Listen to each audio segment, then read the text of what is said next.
Yo les potes, c'est Capet, on se retrouve pour ce troisième tutoriel, cette fois-ci dédié au panneau Nvidia. Donc je m'excuse si jamais vous avez une carte graphique AMD, c'est un terrain que je ne maîtrise absolument pas, mais je vous ai mis en début de document un petit screenshot ici quand vous cliquez sur ces réglages avec des paramètres recommandés. Voilà, donc si jamais vous pouvez appliquer ces paramètres, ça vous permet de grappiller un petit peu.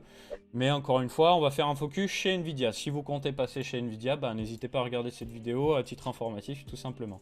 Donc petit disclaimer, comme à chaque début de vidéo, on va créer un point de restauration, comme ça si jamais on a un problème, on sait quoi faire pour restaurer le système.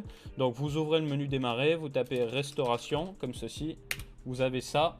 Ensuite vous cliquez bien sur le système, j'avais oublié de le dire dans ma vidéo précédente, je me suis fait corriger dans les commentaires. Donc vous mettez bien le système, c'est important. Configurez, vous assurez que c'est bien activé et ensuite vous créez un point de restauration. Ce que je vous invite à faire, c'est mettre par exemple le numéro du tuto. Là on est tuto 3 et vous mettez la date, donc là on est le 31 juillet 2018. Comme ça, vous créez le point de restauration et on est tranquille. Donc ce tutoriel va se passer en plusieurs étapes. Une étape que je vais juger optionnelle. Pourquoi optionnelle? Même si je la juge très important pour moi, c'est parce que vous avez pour certains des PC qui partent complètement en sucette. J'ai beau avoir passé des années à gratter des Windows dans tous les sens. J'avoue que sur Windows 10, je suis pas au bout de mes surprises. Donc si jamais vous avez peur d'avoir des galères, on va passer cette étape optionnelle qui est de dégager complètement toute trace du driver vidéo pour en remettre un propre. Qu'est-ce que ça veut dire? Ça veut dire que la couche logicielle qui fait le lien entre votre carte graphique et le reste de votre ordinateur, donc la carte mère, le système Windows, etc., on dégage tout. Comme ça, on remet une base propre, ce qui nous permet d'avoir un truc bien stable. Si vous êtes déjà bien stable, vous êtes bien content comme ça, ne le faites pas. Je vais quand même vous le montrer, sinon zappez un petit peu plus loin dans la vidéo. Le monteur vidéo vous mettra le timing exact.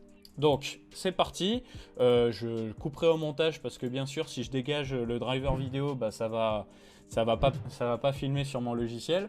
Donc comment on fait? On va sur Google, on tape Display Driver Uninstaller, donc c'est un logiciel tierce, c'est pas l'outil Windows officiel. Il est superbe cet outil, vous pouvez l'utiliser pour AMD, pour Nvidia, pour Intel. Voilà, on scrolle un petit peu, on va télécharger le lien allemand, voilà. Normalement le téléchargement devrait se lancer, si ce n'est pas le cas vous cliquez ici, bon ça se lance. Ensuite vous créez un dossier sur le bureau, moi j'aime bien l'appeler DDU, voilà. Hop, on extrait, ça vous savez faire, hop, voilà. Donc ensuite il faut encore extraire, en cliquant sur le point exe, faites-le en tant qu'admin, comme ça vous êtes sûr que ça se passe correctement. Paf, et ça vous crée DDU plus la version. Là, on fait un clic droit dessus encore une fois, on exécute en tant qu'administrateur. Et là, ça va nous ouvrir le truc. Donc, je ne vais pas vous le faire à l'écran, mais vous avez plusieurs options. Moi, personnellement, donc j'ai zappé la petite pop-up, elle nous dit en gros qu'on n'est pas en mode sans échec et que c'est mieux de le faire depuis le mode sans échec. C'est vrai, si ça vous rassure, faites-le. Moi, personnellement, je ne le fais pas. J'ai jamais eu de problème, mais encore une fois, pour vraiment jouer le truc jusqu'au bout, vous pouvez le faire en mode sans échec, donc vous acceptez de lancer en mode sans échec.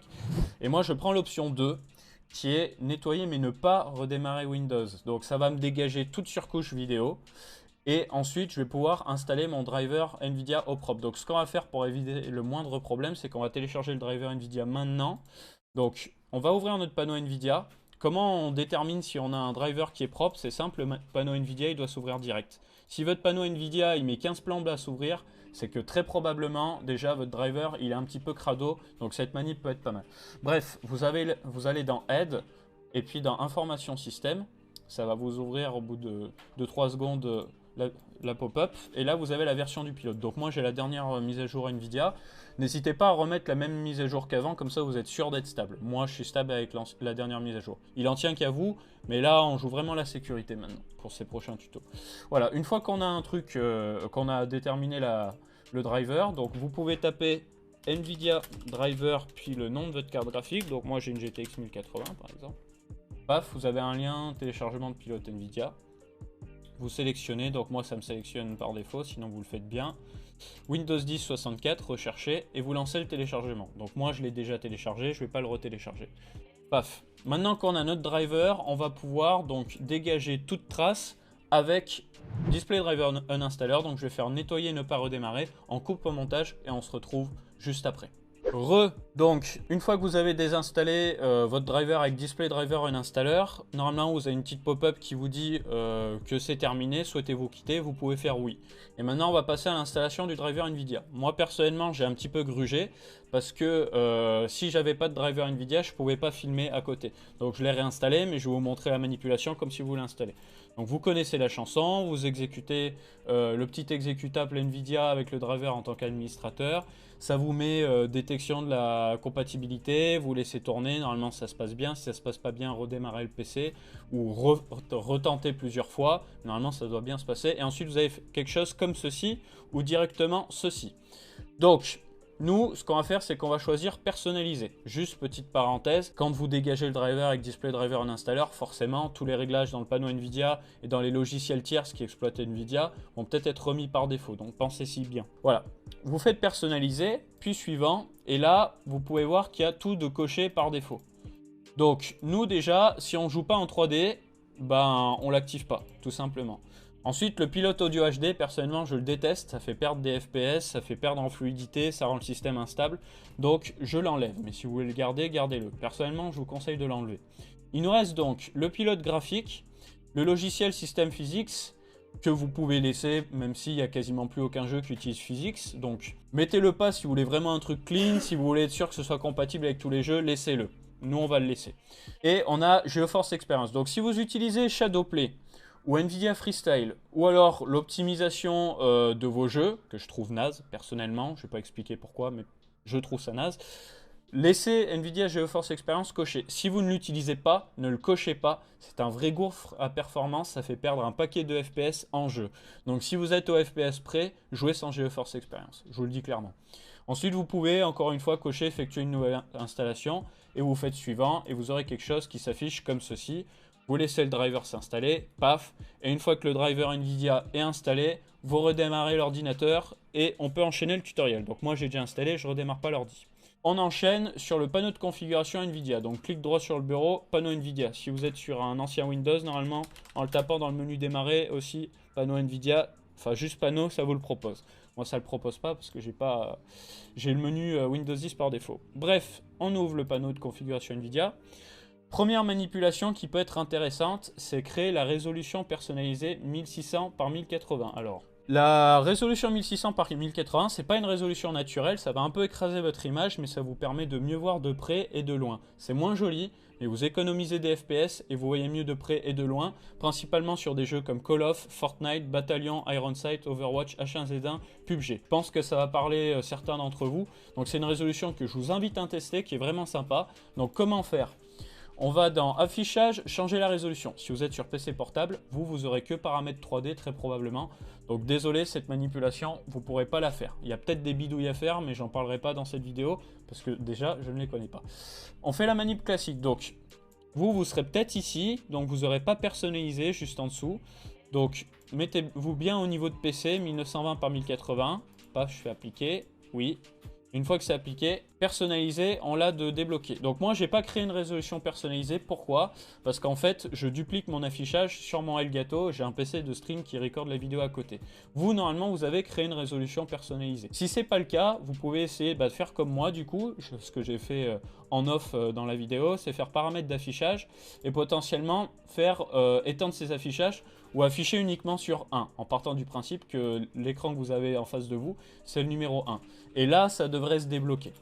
Bref, donc qu'est-ce que vous faites quand c'est débloqué ? Je vous ai fait des petits screenshots. Donc, vous cliquez dessus, logique, et puis vous mettez la résolution 1600 par 1080, vous laissez tout le reste par défaut, vous faites tester, et ensuite, donc ça va s'afficher avec des petites bandes noires, mais vous inquiétez pas, vous faites OK et vous validez la résolution personnalisée, comme ça vous l'avez. Et vous voyez, même après coup, j'ai toujours la résolution personnalisée ici, donc je pourrais l'avoir de proposer en jeu. Donc ça c'est pour la première chose. La seconde chose, très importante, donc là vous pouvez le faire sur les PC portables, c'est aller dans paramètres 3D, puis régler les paramètres d'image avec aperçu, prendre le petit curseur ici, faire performance et faire appliquer. Voilà, je ne vais pas le faire au cas où que ça fasse bugger la vidéo, mais voilà, vous faites appliquer. Une fois que vous avez appliqué ça, vous allez cette fois dans l'onglet gérer les paramètres 3D. Donc sur PC portable, vous avez une petite option supplémentaire qui vous permet de prioriser quel processeur graphique pour quel type d'application. Alors je vous l'ai mis, attendez qu'on regarde, ici. Voilà, donc sur PC portable, vous voyez, il y a une petite différence, ça rend comme ça.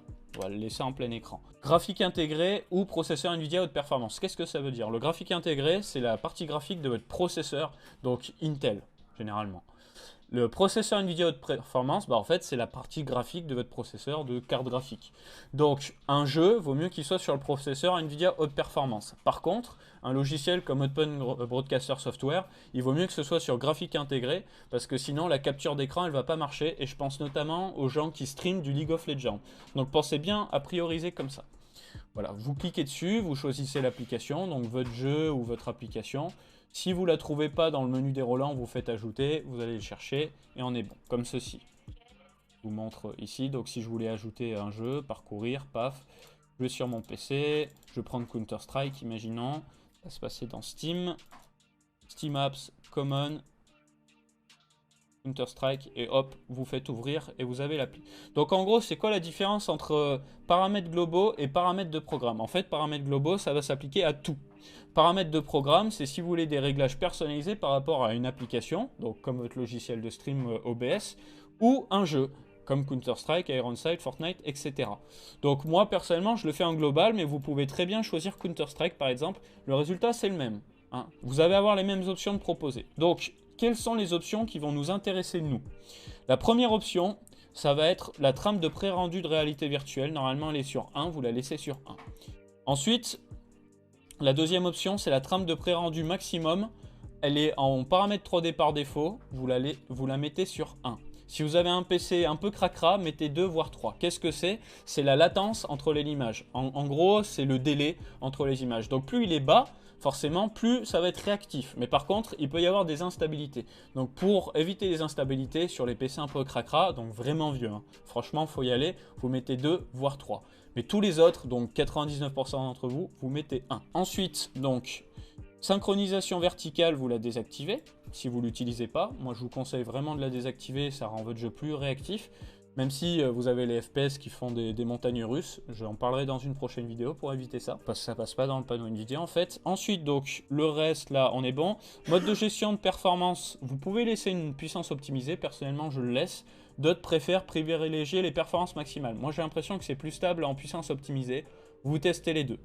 Voilà. Ensuite, donc, filtrage de texture qualité. Vous mettez haute performance ici, c'est très important. Et le cache des ombrages, si vous avez un vieux disque dur, peut-être laissez-le. Si vous avez un SSD, désactivez-le. Personnellement, je le désactive. Ça va dépendre des ordinateurs. Il y en a qui ont des problèmes en le désactivant, il y en a qui ont des problèmes en le laissant activer. Enfin, c'est à vous de voir. Moi, personnellement, je désactive. Une fois qu'on est bon, vous pouvez faire appliquer. Je ne vais pas le faire de peur que ça fasse bugger le tutoriel. Mais là, vous faites appliquer et on est bon. Petite manipulation bonus, cette fois, c'est pour régler les couleurs. Donc, je m'adresse surtout aux joueurs Counter-Strike. Vous pouvez augmenter la saturation des couleurs ici, donc sur PC fixe, pas sur portable forcément. L'éclat numérique, ça s'appelle. Et vous allez voir que normalement, les couleurs vont changer. Donc, elles vont devenir bien plus pâles si vous tendez vers le 0 et beaucoup plus vives si vous tendez vers le 100%. Donc 100% quand vous n'êtes pas habitué, ça pique les yeux. Moi, ce que je vous invite à faire, c'est tester un petit 60%, juste pour donner un petit peu plus de vivacité aux couleurs. Par contre, ça risque de baver un petit peu plus pour les films et les vidéos que vous regardez sur YouTube. Et pour ceux qui aiment vraiment Counter-Strike, vous pouvez tirer sur la corde jusqu'à 100%. Au fur et à mesure du temps, vous allez vous habituer. Deuxième manipulation bonus, c'est le gamma. Si vous avez, comme moi, un écran 144 Hz ou 240 Hz qui est très lumineux avec des couleurs dégueulasses, vous pouvez changer le gamma. Donc à la hausse comme à la baisse, moi je vous conseille de le baisser un tout petit peu vers 0,97. Ça permet d'avoir des contrastes, c'est con hein, parce que c'est gamma, c'est pas contraste, mais des contrastes beaucoup plus relevés, ce qui permet de bien discerner les ennemis du reste du décor. Vous faites le test, vous n'aimez pas, vous remettez un, vous remettez d'autres applications, contrôle les paramètres des couleurs. C'est vous qui voyez, c'est vrai que moi j'aime bien en 0,97. Et une fois que c'est bon, vous faites appliquer. Chose que j'ai oublié de vous montrer, excusez-moi, ça se passe dans régler la taille et la position du bureau. Donc avant de terminer de fermer le panneau Nvidia, vous allez bien là-dessus. Paf. Vous avez donc mise à l'échelle ici. Si vous jouez en bande noire, donc en 1600 par 1080 ou en 4 tiers, vous aimez les bandes noires, vous restez sur un rapport hauteur-largeur.